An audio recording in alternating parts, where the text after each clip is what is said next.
कसे आहात सगळे? मजेत? तर मग सुरुवात करूया पुन्हा एकदा नव्या उत्साहानं, नव्या जोमानं आणि अतिशय चांगल्या पद्धतीने आपला थेरम समजून घ्यायचा आहे. हा थेरम परीक्षेसाठी खूपच महत्त्वाचा आहे, कारण हा एकतर आला तर 3 मार्कासाठी, आला तर 4 मार्कासाठी, 2 मार्कासाठी हा येणार नाही. समजा परीक्षेला हा नाही आला तर याच्यावरती आधारित जे काही क्वेश्चन असतील ते क्वेश्चन तुम्हाला दिले जातील किंवा येतील. तिथं तुम्हाला 1-2 मार्क्स मिळू शकतात, 3 मार्क्स मिळू शकतात, 4 मार्क्स 4 मार्क्स मिळू शकतात. मग ह्या सगळ्या गोष्टीचा विचार करता हा थेरम आपल्यासाठी खूप महत्त्वाचा आहे.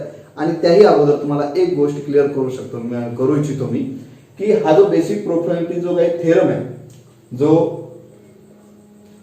आपल्यासाठी महत्त्वाचा आहे, ज्याला आपण मराठीमध्ये प्रमाणाचा मूलभूत प्रमेय असं म्हणतो, तर मुळामध्ये हा थेरम थेल्सचा थेरम म्हणून सुद्धा ओळखला जातो. पुस्तकात ती माहिती जरी नसली तरी मी तुम्हाला सांगतोय, बेसिक प्रोबॅबिलिटी थेरम हा प्रमाणाचा मूलभूत प्रमेय याचा जो उद्गाता आहे, father of this theorem is Thales in Greek mathematician. तर तो जो आहे थेल्स, जो ग्रीक गणितज्ञ आहे, त्यांनी हा प्रमेय लिहिलेला आहे आणि त्याच्या आधारावर त्यांनीच तो निर्माण केला आहे. तो मागच्या प्राचीन काळामध्ये तयार केलं होतं, ते सुद्धा आज आपल्याला या ठिकाणी शिकायला मिळणार आहे, म्हणून तो सुद्धा खूप महत्त्वाचा आहे. तर सुरुवात करूया. या ठिकाणी मी फक्त एक ट्रायंगल दिला आहे, अजून त्याच्यानी भरपूर काय असं कन्स्ट्रक्शन वगैरे करायचंय, पण सुरुवातीला अगोदर तो थेरम काय तो आपल्याला समजून घेणं गरजेचं आहे. हा सगळ्यांचा पाठच झाला पाहिजे, जेणेकरून परीक्षेमध्ये 3 ते 4 मार्क्स तुम्हाला मिळतील. या ठिकाणी if a line parallel to the side of triangle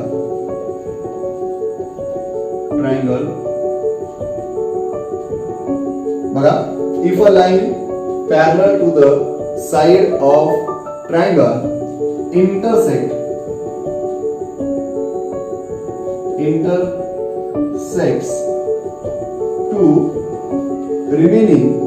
two remaining two sides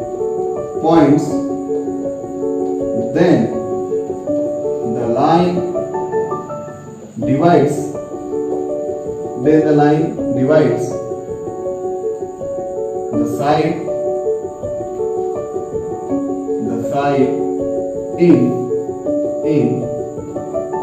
same proportion. By lux द्या, if a line parallel to the side of triangle intersect two remaining two sides in two distinct points, then the line divides the side in same proportion. आता याचा मराठीमध्ये काय अर्थ आहे तो समजून घ्या. जर त्रिकोणाची एक बाजू जर एक रेषा त्रिकोणाच्या एका बाजूला समांतर असेल, जर एखादी रेषा त्रिकोणाच्या एका बाजूला जर समांतर असेल आणि ती जर भिन्न 2 बिंदूमध्ये छेदत असेल, तर ती रेषा त्या इतर बाजूंना समान प्रमाणामध्ये काय करते, विभागते किंवा त्याची समान अशी विभागणी करते. प्रमाणाचा मूलभूत प्रमेय. जर एखादी रेषा त्रिकोणाच्या एका बाजूला समांतर असेल तर आणि ती भिन्न 2 बिंदूमध्ये त्यांना छेदत असेल तर ती रेषा त्या बाजूंना प्रमाणात विभागते. हा आहे प्रमाणाचा मूलभूत प्रमेय. परीक्षेमध्ये तुम्हाला फक्त एवढंच दिलं जाईल.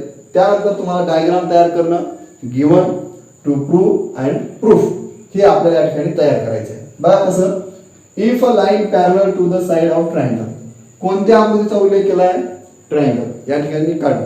त्या ट्रायंगलला आपण नाव देऊया ट्रायंगल एबीसी. तुम्ही कोणतेही देऊ शकता, ट्रायंगल एबीसी. त्यानंतर intersect two remaining two sides in two distinct points. या ठिकाणी आपल्याला ते 2 भिन्न बिंदूमध्ये छेदत असेल तर, म्हणजे पी आणि Q. then the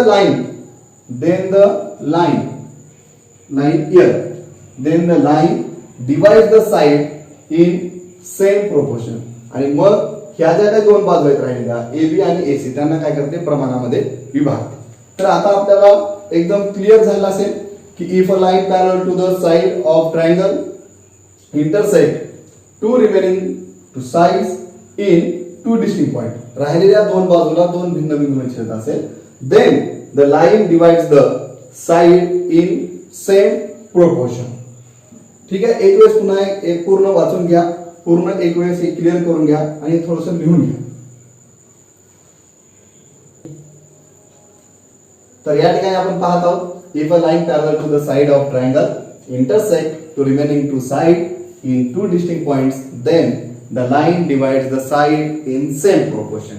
तर या ठिकाणी आपल्याला जे काही दिलेलं आहे की एखाद्या त्रिकोणाची या ठिकाणी रेषा L he line L is parallel to the side BC. बघा, एखादी रेषा त्रिकोणाच्या एका बाजूला समांतर असेल तर एक वाक्य झालं क्लिअर. त्यानंतर remaining to side in two distinct points, आणि ती रेषा जर दोन बाजूंना इतर उरलेल्या दोन बाजूंना BC सोडून without BC AB and AC point P and Q is intersect to side AB and side AC. बिंदू P व Q हा बाजू AB व बाजू AC ला दोन भिन्न बिंदू मध्ये काय करतो, छेदतो, ज्याचं नाव P आणि Q आहे. त्यानंतर ही जी सगळी माहिती ही जी आता आपण जे बोललो इथपर्यंतची, हे सगळं त्या थेरमचं गिवन असणार. आणि त्यानंतरची जी माहिती आहे ती माहिती then the line divides the side in same proportion. तर ती माहिती ही त्या ह्याच्यामध्ये टू प्रूव्ह मध्ये असेल, म्हणजे साध्यामध्ये असेल. आपल्याला काही कन्स्ट्रक्शन वगैरे करायचं ते आपण नंतर बघू. सुरुवातीला दिलेली माहिती याच्यामध्ये सगळ्यात महत्त्वाचं थेरम मध्ये असते ही सेंटेन्स, ही statement. This statement are very important for theorem.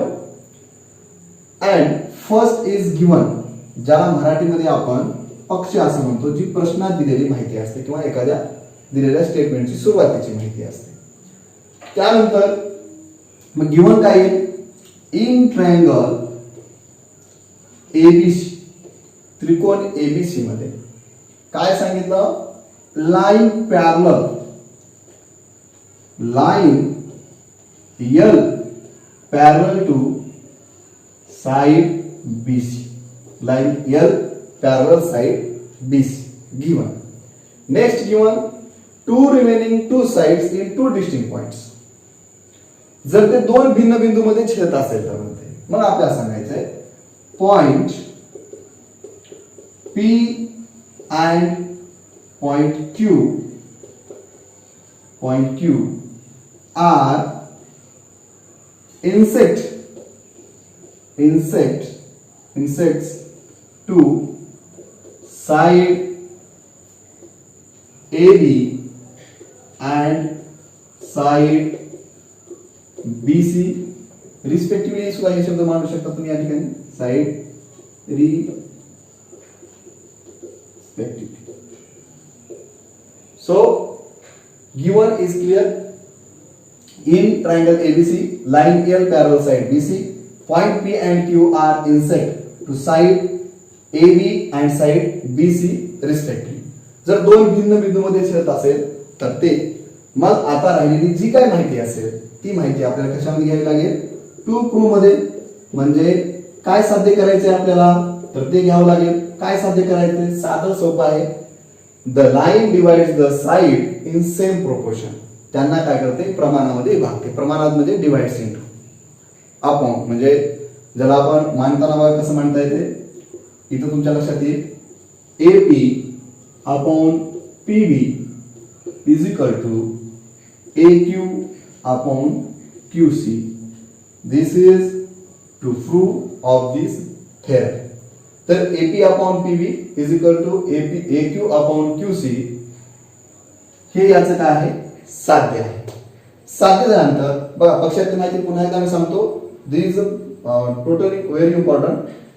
In triangle ABC, line L parallel side BC, point P and point Q are intersect to side AB and side BC respectively. म्हणजे बिंदू P आणि Q हे अनुक्रमे बाजू AB व बाजू BC ला काय करतात, छेदतात. दोन भिन्न बिंदूमध्ये छेदतात. टू प्रूव्ह साध्य काय करायचंय, AP upon PV is equal to AQ upon QC. Then construction.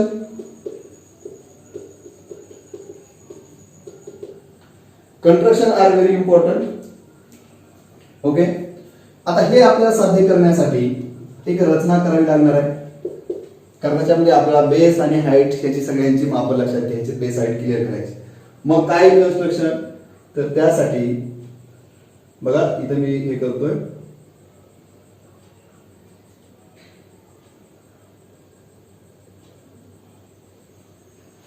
Joint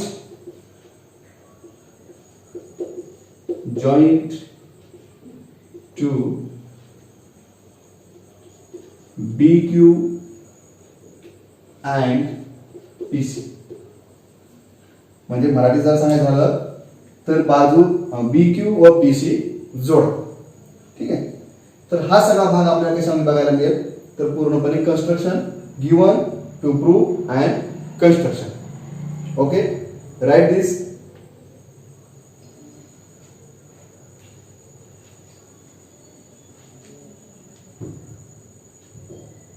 तर आपण गिवन टू प्रूव्ह आणि कन्स्ट्रक्शन पाहिल्यानंतर आता जी वेळ येते ती कशाची असणार आहे, तर सरळ सरळ आपल्या या ठिकाणी काय सिद्ध करायचे, जे साध्य करायचे, जे साध्य ज्याला आपण सिद्धता असं म्हणतो, टू प्रूफ, ज्याला मराठीमध्ये सिद्धता असं म्हणतात.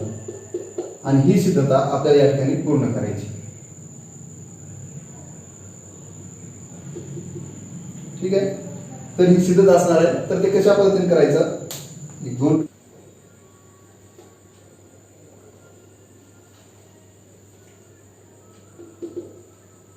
आता या ठिकाणी लक्ष द्या.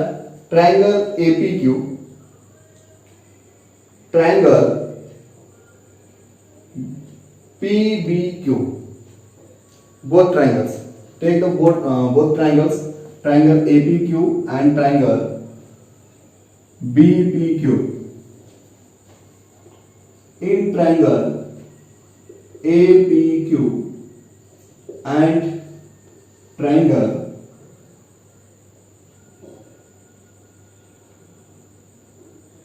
PBQ, त्रिकोण APQ आणि त्रिकोण PBQ मध्ये काय सांगता येईल. In triangle APQ base is AP and in triangle PBQ base is PB, but their heights are equal. Both triangles heights are equal. तो जे आपण पाठीमागे बघितलं होतं की जे काही त्याचा जर बेस जर इक्वल असेल, दोन त्रिकोणाचा जर बेस इक्वल असेल तर गुणोत्तर काय, त्याचा रेशो काय येतो एरियाचा, तर त्याचा रेशो येतो हाईट अपॉन हाईट. इथं आपल्याला लिहायचं आहे triangle APQ and triangle PBQ.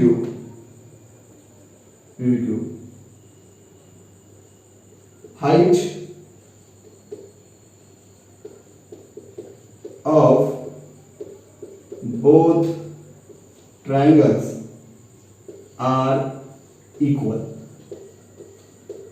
या दोन्हींची उंची समान आहे.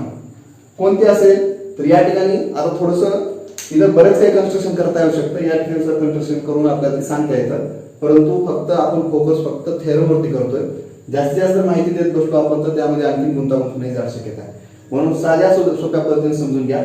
Triangle APQ and triangle BPQ, height of both triangles are equal, then therefore area of triangle APQ upon area of triangle PBQ, area of triangle APQ upon area of triangle PBQ is equal to base upon base, AP upon PB, AP upon PB, because heights are equal. First, next, take a triangle APQ and triangle QCP. In triangle APQ and triangle QCP. बघा आपल्याला या ठिकाणी आता कोणता त्रिकोण घ्यायचा आहे तर त्रिकोण APQ आणि त्रिकोण घ्यायचा आहे QCP. आता याचा जर विचार केला तर या ट्रायंगल मध्ये सुद्धा one side first area of triangle APQ and area of triangle PBQ are same side. Then next take a APQ and QCP, same side, other side. Heights of both triangles are equal. Same. या ठिकाणी सुद्धा उंची समान होती आणि इथं सुद्धा काय असेल उंची समान असेल या ट्रायंगलची.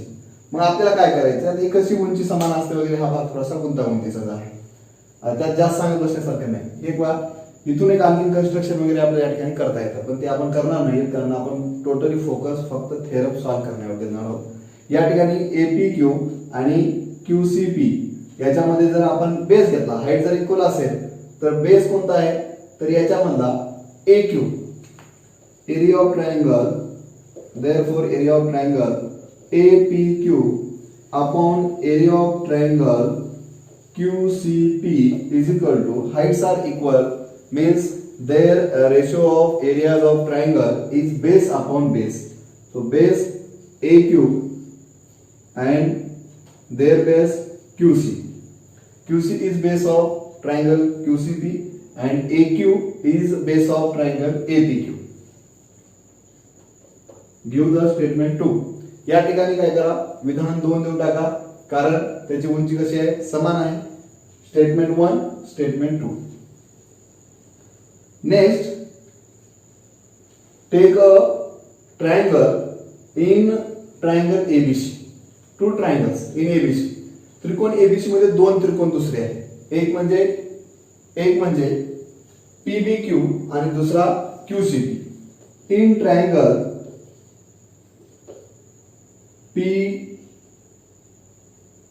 PBQ and triangle QCP. Both heights are equal because PQ parallel BC. यामधील उंची समान असेल. इथं जर उंची काढली आपण ती पण समान येईल. इथं जर काढली ती सुद्धा समान असेल कारण PQ समांतर BC कारण दोन समांतर रेषेमधील जी काही उंची असते ती कशी असते समान असते. हा मुद्दा आपण मागच्या रूल्स मध्ये असताना किंवा मागे 1.1 मध्ये तो बघितला होता. म्हणून उंची समान आहे आणि पाया सुद्धा हे कसे असणार आहेत समान असणार आहेत. म्हणून इथे लिहायचं in PBQ base are same and height is equal because PQ parallel BC.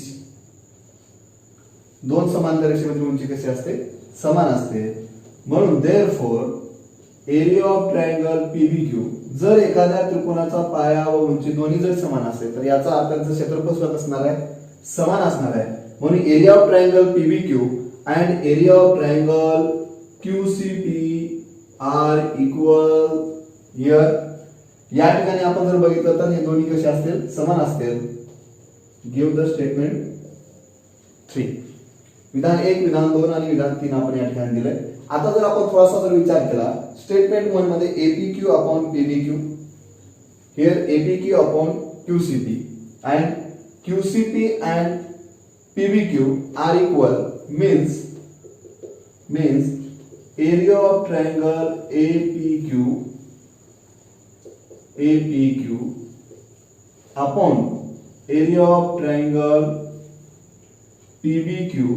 Statement 1 is equal to area of triangle APQ upon area of triangle QCP from 1, 2 and statement 3. विधान 1, 2 आणि 3 वरून हे सर्व काय होतील, समान होतील. मग APQ upon PBQ is equal to AP upon PB, ते त्याच्या खाली लिहून टाका. त्यानंतर APQ upon QCP, AQ upon QC हे जर एकमेकांना समान असतील, यांची जर गुणोत्तर ratio are equal means their ratio sides of ratio are equal, त्यांच्या बाजूचे गुणोत्तर सुद्धा कसे असेल, समान असेल. या ठिकाणी आपण क्लिअर करतोय to prove AP upon PB, AQ upon QC. That's clear. So या ठिकाणी आपण जर पाहत असाल, take the screenshot and write this. Okay, जर आपण हे पूर्ण बघितलं, if a line parallel to the side of triangle intersect two remaining two sides in two distinct points, then the line divides the side in same proportion. हे आपण सुरुवातीपासून बघितलेलं आहे. हे स्टेटमेंट पाठच करा, म्हणजे तुम्हाला खूप सोपं जाईल आणि कधी पण तुम्हाला कुठं पण सांगता येईल. जसं की आता मी तुम्हाला हे सर्व एक व्यवस्थित सांगितलेलं आहे. गिव्हन मध्ये काय लिहायचंय एक वेळेस ते बघून घ्या, प्रूव्ह मध्ये आपल्याला काय लिहायचंय ते बघून घ्या. कन्स्ट्रक्शन मध्ये joint to BQ and PC and to prove first कोणते ट्रायंगल घ्यायचे, take a triangle APQ and PBQ, one side triangle, and second APQ and QCP, then their ratios. So या ठिकाणी खूप चांगल्या पद्धतीनं आपला हा टॉपिक, हा जो पॉइंट आहे बेसिक प्रोबॅबिलिटी थेरम, जो थेल्सचा प्रमेय आहे, तो खूप चांगल्या पद्धतीने आपण या ठिकाणी सॉल्व्ह केलाय आणि अशाच पद्धतीने तुम्हाला परीक्षेमध्ये सुद्धा लिहायचे आणि मार्क्स मिळवायचे. तर या ठिकाणी हा पॉइंट क्लिअर करतो आणि मी थांबतो. आणि ज्या ज्या लोकांनी या चॅनलला सबस्क्राईब केले त्यांचे मनापासून पुन्हा एकदा आभार मानतो. आणि ज्यांनी केलेलं नाही प्लीज सबस्क्राईब करा आणि ज्या गरजू लोकांपर्यंत हे पोहोचवा, ज्यांना याची खूप गरज आहे. अशा लॉकडाऊनच्या काळामध्ये आपण एकमेकांना सहकार्य करत इथपर्यंत आपण प्रवास केलाय. कुठलीही कामं धंदा न करता, कुठलीही मिळकत न मिळवता, तरी सुद्धा आपण आपलं दैनंदिन जीवन खूप चांगल्या पद्धतीने पार पाडत आहोत. कृपया काही करून त्या लोकांपर्यंत पोहोचा ज्यांचं शैक्षणिक नुकसान तुमच्या काहीतरी एखाद्या कामामुळे, एका चांगल्या कामामुळे त्यांचं नुकसान थोडंसं भरून निघणार आहे. बाकी आर्थिक नुकसान भरून निघेल माहिती नाही, पण शैक्षणिक नुकसान आपण भरून काढू शकतो. आपल्याकडे तेवढ्या व्यवस्था आहेत, तेवढ्या फॅसिलिटी उपलब्ध आहेत. याही फॅसिलिटीचा तुम्ही आनंद घ्याल आणि लोकांपर्यंत पोहोचवा. आणि ज्यांनी या सर्वांसाठी, माझ्या या सर्व कामासाठी ज्यांनी सहकार्य केलं त्यांनी सुद्धा मी या ठिकाणी आभार मानतो. बराचसा